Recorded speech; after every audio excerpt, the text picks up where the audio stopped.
Vous êtes devant la radio-télévision La Vérité qui Libère. Mesdames et messieurs, bienvenue à cette grande édition du journal dont voici les sommaires. La première ministre, chef du gouvernement Judith Suminwa Tuluka, a reçu en audience une délégation de la Commission européenne à la protection civile et aux opérations d'aide humanitaire. Ils ont échangé sur la situation humanitaire préoccupante dans l'Est de la République démocratique du Congo. Les infirmiers fêtent la journée internationale dédiée aux infirmières le 12 mai de chaque année. Et pour cette année 2025, elle est célébrée sous le thème mondial « Nos infirmières, notre futur ». Prendre soin des infirmières pour une économie plus forte. Et tout à fait autre chose, plusieurs routes de Kinshasa en état de délabrement catastrophique, asphyxiant la circulation. D'autres souffrent de l'arrêt des travaux depuis plusieurs mois. Nous parlerons du cas de l'avenue Sayo en Ngiringiri. Mesdames et messieurs, tout de suite, les détails. Bienvenue à cette grande édition du journal sur la RTVL. Mesdames et messieurs, merci pour la confiance. Le président de l'Assemblée nationale, l'honorable Vital Kamerhe, a participé à la 3e conférence interparlementaire africaine sur les défis mondiaux émergents tenue en Ouganda du 9 au 11 mai dernier, où il a défendu la souveraineté de la République démocratique du Congo sur ses ressources naturelles. Suivez ses commentaires.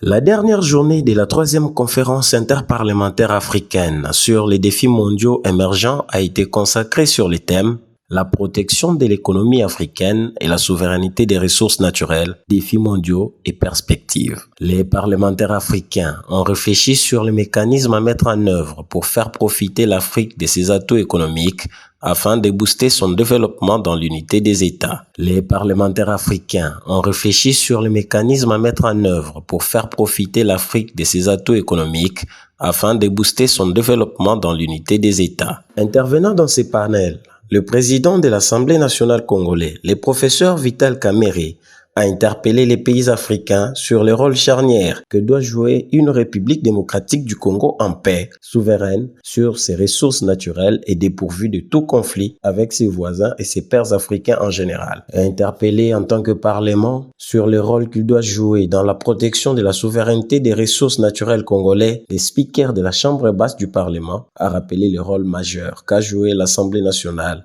sous sa présidence à l'époque de la signature du contrat chinois controversé et l'engagement actuel du gouvernement à travers le président de la République Félix-Antoine Tshisekedi Tshilombo, qui a déjà permis à la République démocratique du Congo de récupérer environ 15 milliards de dollars. Le numéro 1 de l'Assemblée nationale a précisé que la République démocratique du Congo ne souffre pas de la malédiction de ses ressources naturelles comme d'aucuns le pensent, mais plutôt de l'absence d'une coopération économique régionale bien pensée avec ses 9 voisins. Vital Kamerhe a insisté sur les efforts à mener par les pays de l'Afrique centrale autour de la République démocratique du Congo pour établir une coopération régionale économique qui mettra fin aux conflits et guerres imposés par les multinationales et les grandes puissances. Il s'est dit engagé à continuer de défendre l'exploitation commune du pétrole entre la République démocratique du Congo et l'Ouganda sur les lacs Albert en tant que pays voisin avec qui il a partagé cette bénédiction de la nature. Pour finir, le président Vital Kamerhe a évoqué les efforts qui se font pour établir les relations diplomatiques et une cohabitation pacifique avec son voisin le Rwanda afin de mettre définitivement fin à la hache des guerres. Il a appelé les pays africains à se faire confiance mutuellement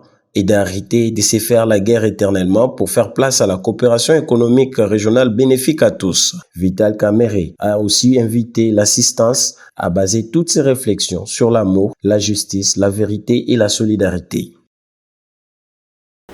Je le disais dans les sommaires, la première ministre Judith Suminwa Tuluka a reçu en audience le lundi 12 mai 2025 une délégation de la Commission européenne à la protection civile et aux opérations d'aide humanitaire ECHO en sigle, conduite par son directeur général adjoint Anna Dantz.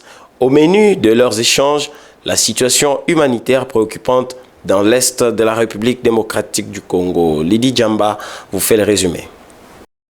L'objectif de ces échanges avec le hôte qui souhaite renforcer l'aide humanitaire dans l'est du pays, plus précisément de la nutrition, de l'hébergement de victimes et de rendre plus efficace l'aide humanitaire qui est extrêmement préoccupante. L'objectif de ma mission, c'est vraiment de faire stock, de voir de mes propres yeux la situation humanitaire dans l'Est et de discuter avec les autorités ici à Kinshasa et surtout avec Madame la Première ministre sur des moyens pour rendre encore plus efficace l'aide humanitaire qu'on est en train d'acheminer vers l'est du pays. Nous pensons que la situation humanitaire dans l'est du pays est extrêmement préoccupante. Il y a des besoins énormes dans le domaine médical, domaine de nourriture, hébergement et autres. Et donc l'Union européenne continue à fournir une aide financière aux partenaires internationaux humanitaires.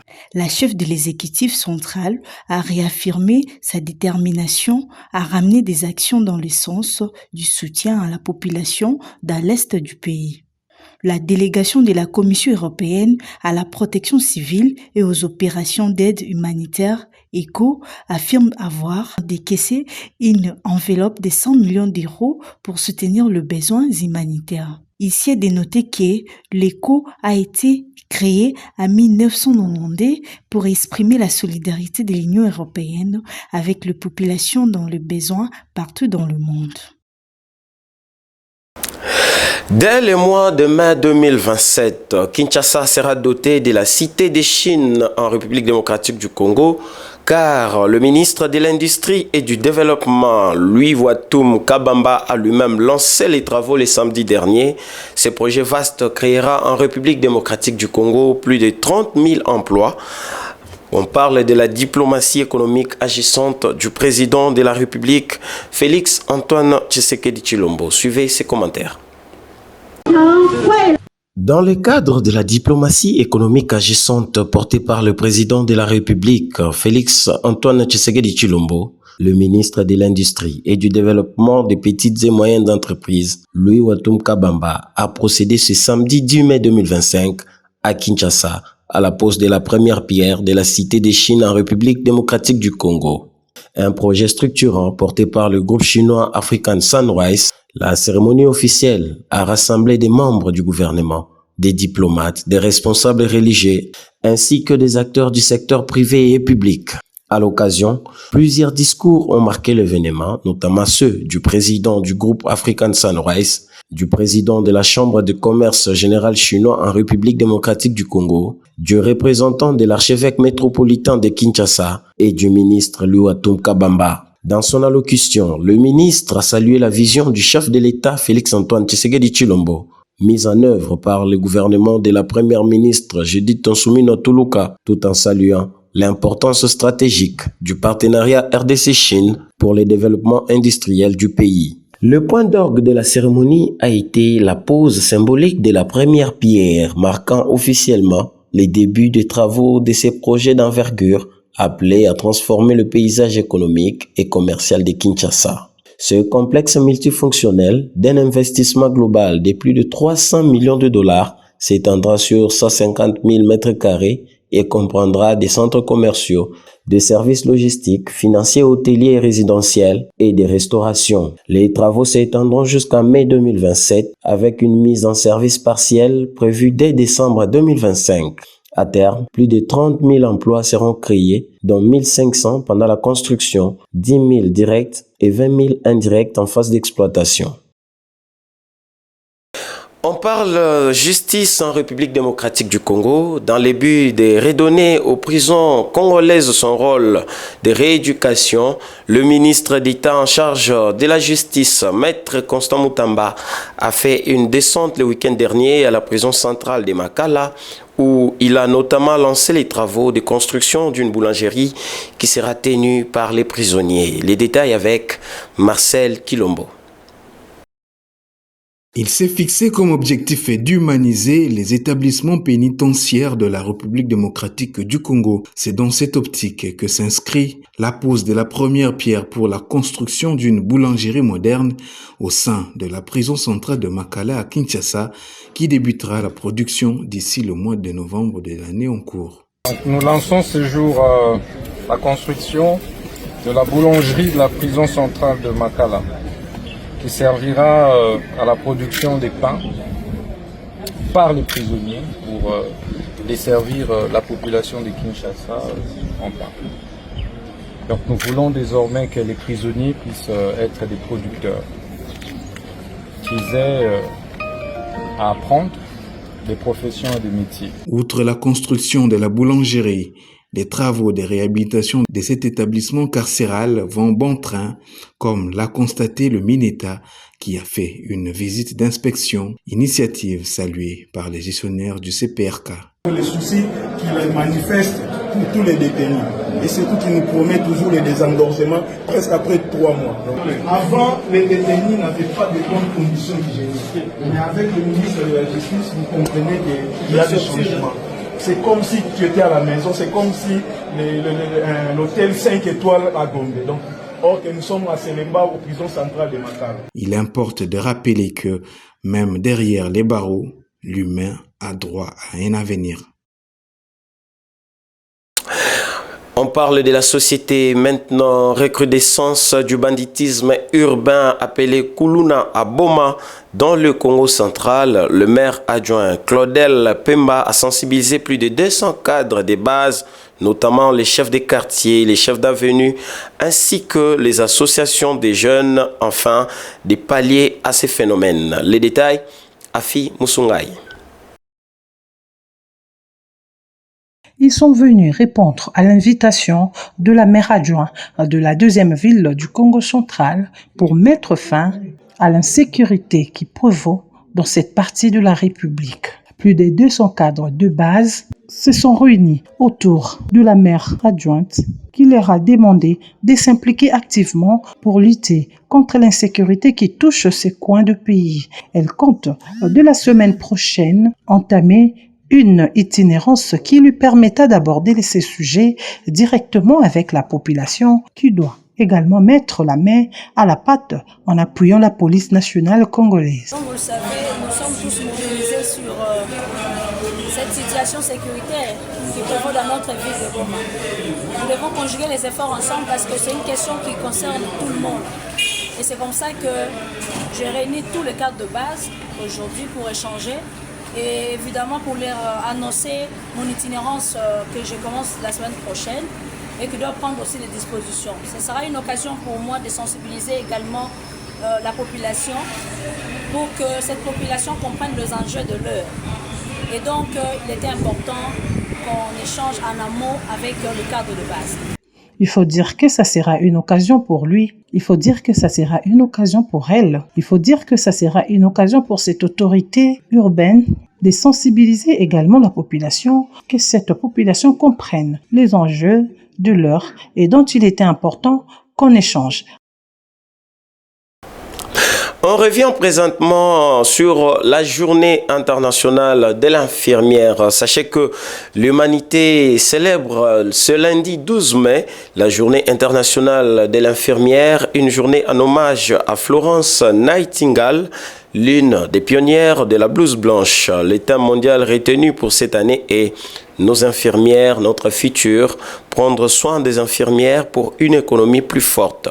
Ici est de noter que cette journée vise notamment une meilleure organisation du travail dans les soins infirmiers. Suivez les détails avec Lydie Djamba. Journée internationale de l'infirmière est célébrée dans le monde entier le 12 mai, jour anniversaire de la naissance de Florence Nightingale, qui a posé les bases de la profession infirmière contemporaine. Ses contributions sont nombreuses. Elle a été la première personne à définir que chaque patient a des besoins individuels, que le rôle de l'infirmière vise à satisfaire ses besoins. Elle a mis en compte les dimensions de santé, maladies des soins infirmières. Cette journée est une occasion pour réaffirmer son attachement à vouloir améliorer les conditions de travail de professionnels de l'art infirmier. Et l'objectif de la Fédération de la santé et des services sociaux de la Confédération des syndicats nationaux, qui présente plus de 100 000 syndiqués, du réseau de la santé et des services sociaux, souhaite une meilleure organisation du travail dans les soins infirmiers. En outre, cette journée est de rendre hommage aux contributions des infirmières dans le monde entier et de mettre en lumière les défis qu'elles rencontrent. En République démocratique du Congo, cet événement est particulièrement important car il permet de sensibiliser les publics et autorités sur le rôle crucial des infirmières dans les systèmes de santé, surtout dans le contexte où les besoins en soins de santé sont immenses. Dans le même chapitre santé, nous parlons également de plusieurs familles à Kinshasa qui sont frappées depuis plusieurs jours par une forte épidémie de grippe, une maladie virale qui n'en est pas à sa première vague depuis les débuts de l'année en cours. Afi Mousonga, il nous revient. Depuis plusieurs semaines, la grippe affecte beaucoup de personnes à Kinshasa. Les hommes, les femmes, voire même les enfants ont attrapé la grippe. Les symptômes sont quasiment similaires chez tous les patients atteints de cette maladie virale, mais tous ne se soignent pas de la même façon. Certains Kinois préconisent plutôt la prévention. Quand j'ai la grippe, je fais en sorte de ne pas m'exposer d'abord au froid. Et bien évidemment, je vois un médecin. Je fais en sorte aussi d'avoir toujours des produits comme celui-ci, des désinfectants. Vu que la grippe, elle est contagieuse. Elle est vraiment contagieuse et lorsque nous toussons, il y a des mucus qui se répandent dans l'air. Et s'il y a des gens à proximité, facilement la contamination est très rapide. Cette infection respiratoire contagieuse due au virus influenza présente une particularité, c'est la grande variabilité génétique. À Kinshasa, la population a l'impression que ces épidémies de la grippe ne sont plus saisonnières comme dans le passé, c'est-à-dire qu'elles s'observent même au-delà du mois de novembre et avril comme reconnu. La population a développé des astuces grâce aux ingrédients naturels pour lutter contre la grippe. Ce médecin déconseille certaines pratiques auxquelles recourent plusieurs personnes souffrant de la grippe. Selon elle, ce manque de dosage de produits indigènes que prennent ces patients peut être nocif. Conseillant, vous pouvez prendre le tisane. Mais seulement que j'ai toujours attendu dans la population. Il y a ceux-là qui prennent le citron, mettent dans les... avec le gingembre, de ces mélanges-là, c'est ce que moi je ne conseille pas. Moi personnellement, je ne conseille pas. Pourquoi? Parce que on ne sait pas la dose à laquelle le patient peut prendre. Et cela peut causer du tort, détruire votre muqueuse de l'estomac, peuvent entraîner des agressions rénales aiguës qui peuvent basculer à des pathologies qui vont vous demander de dépenser et cela peut même entraîner la mort si vous ne savez pas des doses à laquelle vous prenez. Donc il faut faire ça de manière, il faudrait utiliser ces méthodes-là. Si vous utilisez peut-être le citronnelle, prenez, oui, ça va. Vous pouvez prendre le bain sur les gargarismes, c'est important, il faudrait le faire. Aérer également la maison. Avec la saison sèche qui approche, il est probable qu'une autre épidémie de la grippe s'observe à cause du froid et de la poussière et recommander à la population l'observance de mesures d'hygiène pour éviter de se faire contaminer par la grippe. Je le disais tantôt dans les titres, qu'est-ce qui est à la base de l'arrêt de certains travaux de réhabilitation de routes dans certaines communes de la ville-province de Kinshasa, la capitale? À cette question, l'avenue Sayo dans la commune de Ngiringiri fait partie et connaît l'arrêt des travaux depuis 5 ans et est resté dans cet état de délabrement très avancé alors que cette avenue fait partie des routes secondaires qui désengorgent la commune de Nguiriguiri. Les habitants appellent les autorités et les élus de ces coins à une solution urgente. Agnès Kassaza vous fait le point. L'avenue Sayo est l'une des plus grandes routes de la commune de Nguiriguiri. Les tronçons compris entre l'avenue Kasavubu et Nguiriguiri, les travaux entamés pour la réhabilitation de cette route ont vu s'arrêter au regard des habitants de cette commune. Plusieurs fois commencé les travaux, plusieurs fois s'arrêter un seul tronçon avec au moins 5 entreprises pour sa réhabilitation, mais les travaux n'ont pas arrivé au résultat attendu. Malgré les travaux entrepris, la route se dégrade surtout avec le dernier pluie qui s'est abattu dans la capitale. Les habitants de ces coins de la ville de Kinshasa expriment leurs regrets et interpellent les gouvernements provinciaux, national ainsi que des élus d'Nguiriguiri pour plus de suivi. C'est presque 4 ans. 4 ans depuis le chantier Banda, il n'y a rien qui va. Bachaba ici, mais ça n'a mis mes salons abandonnés. Nous comprenons que les bateaux salantina, soi-disant, bon, malia, donc tu éviter.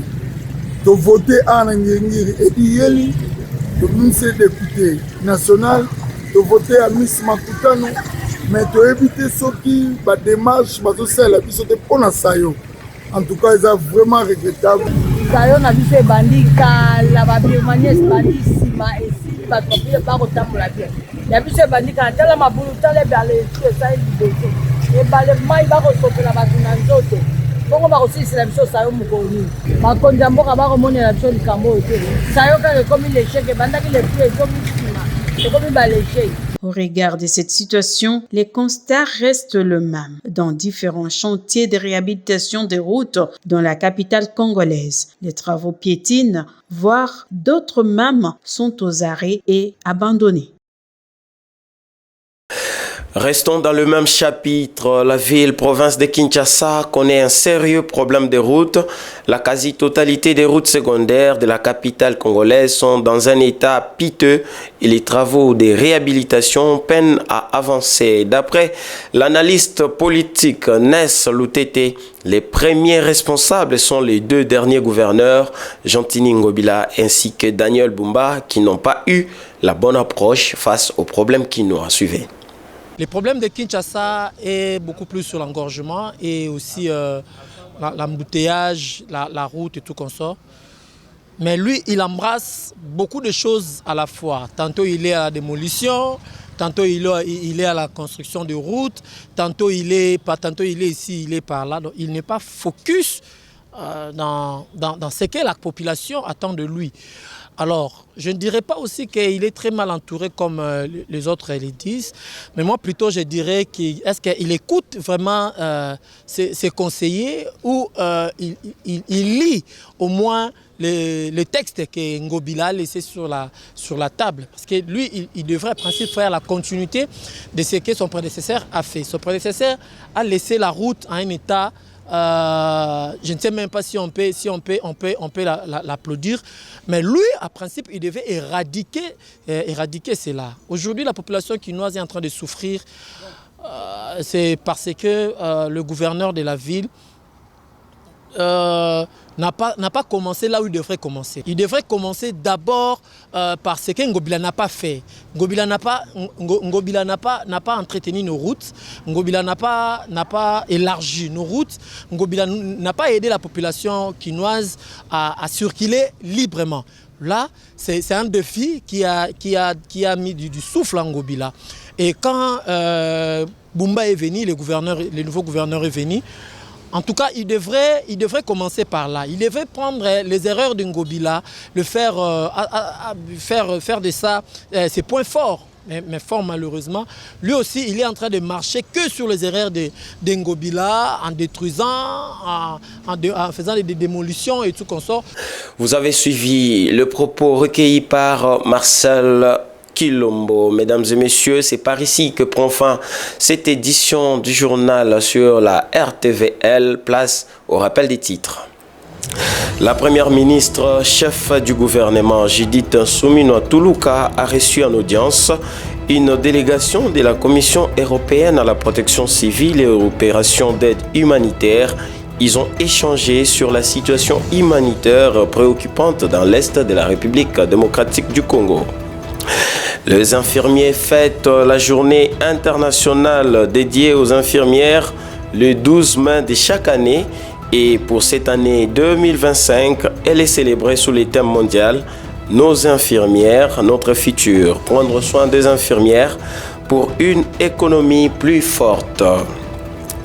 Et tout à fait autre chose, plusieurs routes de Kinshasa en état de délabrement catastrophique asphyxiant la circulation. D'autres souffrent de l'arrêt des travaux depuis plusieurs mois.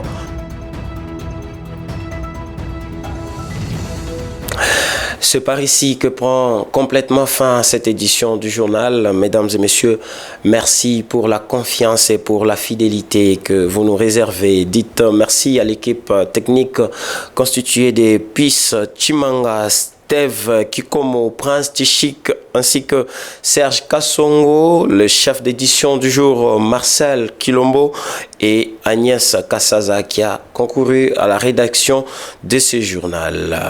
Portez-vous bien et à demain.